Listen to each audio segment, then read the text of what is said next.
What's going on, guys? Welcome back to week 7. Before we get into the footage for today's workout, I just want to give you guys a quick rundown of what this week is going to look like. Essentially, so far in the program for these past 6 weeks, our primary focus has been on building volume, either through using heavier weights or adding sets like we did in weeks 4 through 6, or using different strategies like the modified drop sets.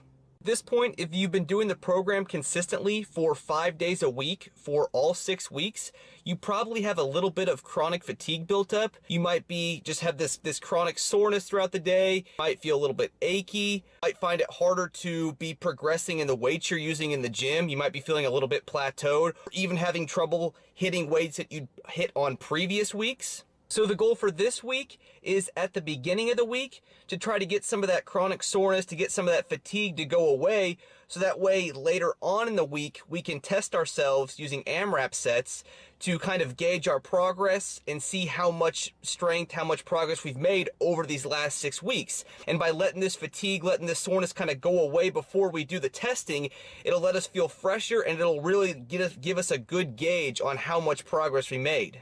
So for those who aren't familiar with what AMRAP sets are, AMRAP just stands for as many reps as possible. What this means is for these 6 particular lifts, what we'll do is we'll just warm up for them like normal, and then instead of doing a bunch of sets, we're just going to do one set, and we're going to do as many reps with a certain weight as we possibly can in that set. Instead of stopping at like an 8 or an 8.5 RPE like we normally do, we're going to take it to a true 10 RPE. Looking to get a true repetition maximum during this set.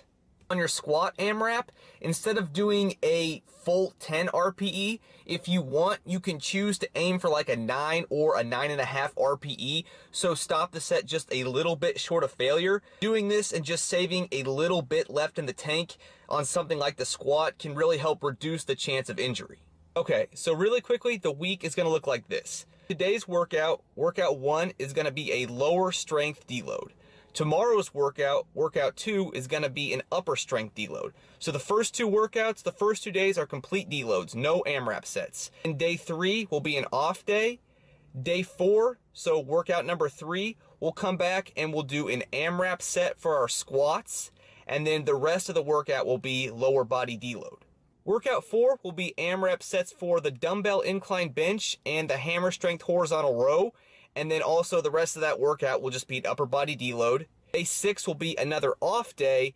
And then day 7, we'll come back and we'll do a conservative 1 rep max for our deadlift. We'll do AMRAP sets for the seated dumbbell overhead press and lat pull downs. And then we'll also do some shoulder deload work after that. As always, I'll list the full workout for each day in the description box of each of the videos. If you guys have any questions about this last week, about the protocols, about further clarification on something, just leave it in the comment section below and I'll get back to you. Have a great last week, and now let's get into the workouts.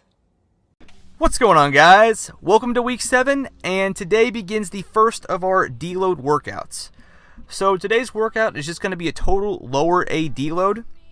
So again, the main purpose of especially these first 2 workouts is to really allow our body to recover from all this stress and all this work that we've done these previous 6 weeks, so that way we can really express some of that strength we've built up as we get to the later part of the week and do our AMRAP sets.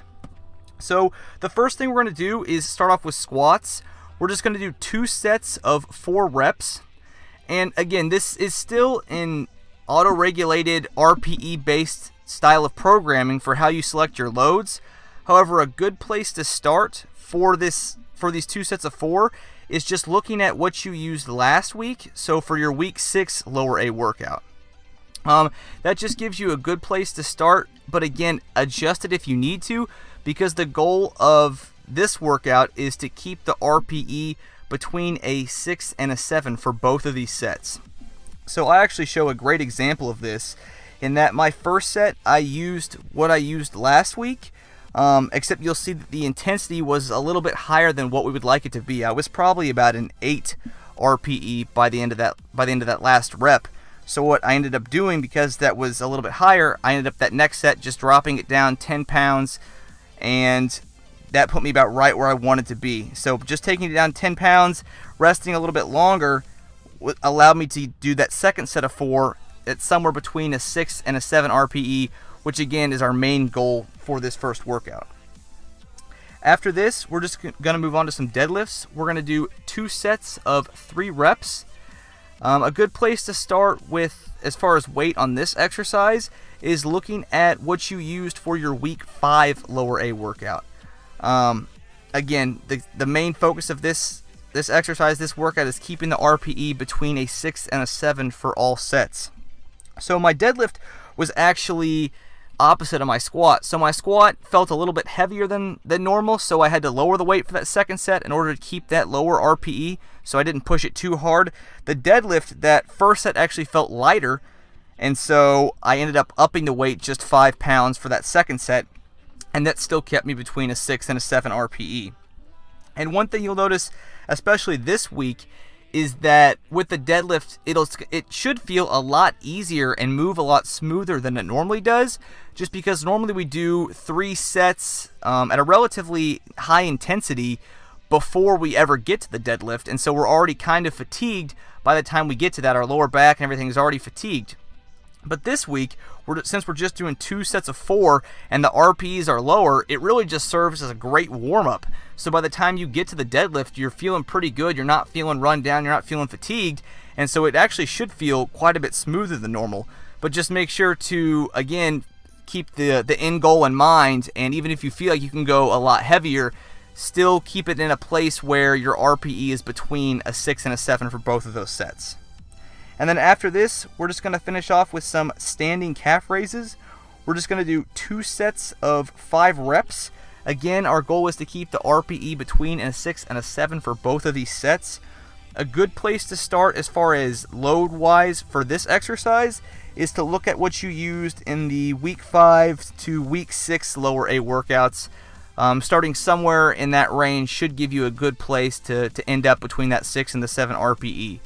For the isolation work like the calf raises, it's okay if you kind of flirt with that 7 RPE because it's not a very stressful, it's not a very taxing exercise. So if you are kind of flirting with that 7 RPE on these sets, it's not a huge deal.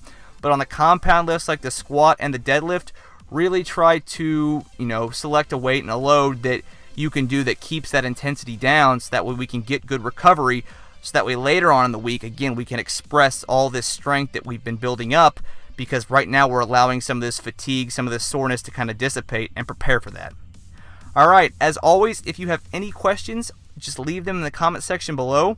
Have a great workout, and I'll see you guys tomorrow for our upper A deload workout.